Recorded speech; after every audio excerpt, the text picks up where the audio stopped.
Whew, that was a close one, right? Let me give you a summary of the last 15, 16 hours. President Trump was trying to set deported immigrants to Colombia. Colombia rejected that. Trump responded with a tariff of 25% on all imported goods. Colombia responded with their own set of tariffs for 25% as well. So tit for tat.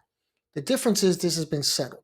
It seems what the issue is Colombia did not want those deported brought in on military planes. It seems for now like they're going to be actually picked up in their own planes, presidential planes.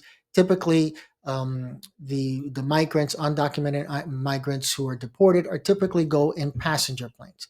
Trump is doing the military planes. You can reach your own conclusion why. But the bigger issue tying this into finances is you see how fast things can change from one moment to the next. That's why I keep saying be prepared.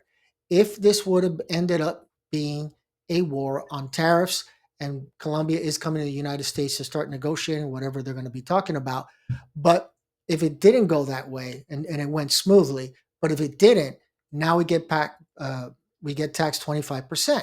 Now, it's not just flowers, but that they send over. But obviously, if you're in the flower business, that's going to increase the price of flowers, right? It does add up. But also coffee. Most of the coffee that we buy is going to come in from Colombia. Now, there are Hawaii is known for their Kona coffee, but we're really not a coffee producing country. So we have to buy that from somewhere else, typically Brazil and Colombia. But if the 25% tariff comes in, your coffee got more expensive. Yesterday, I went to Walmart. There was no eggs. So there's another example. There were eggs. The price would be double or triple. So you see how those expenses start to add up little by little.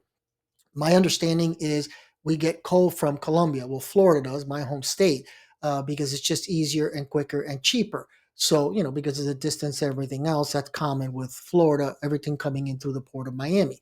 But that coal is what's used for energy. If that's the case, you can see how energy costs go up. So I keep saying the snowball effect. The snowball effect applies to debt, where they say you pay off the smallest amount of, if you have 3 credit cards, you pay the one with the smallest balance to get rid of it.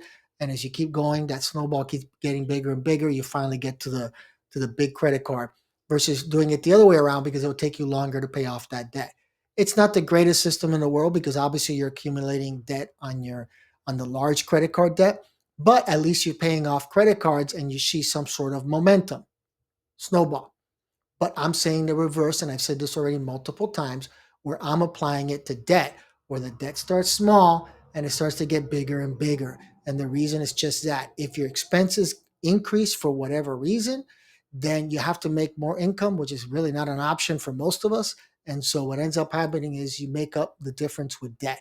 And that's why I keep saying, be careful, follow the news, credible news sources to find out what's going on in case these tariffs come in so you're not shocked and not surprised. I've used as an example, tomorrow I go pick up my new car, but my car was damaged. My wife's car was actually damaged from hurricane damage, Hurricane Helene. So we finally resolved everything with the insurance company. It was at an auto shop. They finally confirmed, it took us 4 months just to get to the auto shop, because of the so many delays, so many people, taking their cars to get fixed. But if I had bought that same car, let's fast forward and say it was December of 2025 when I find this out and that tariff comes into play. What are my options?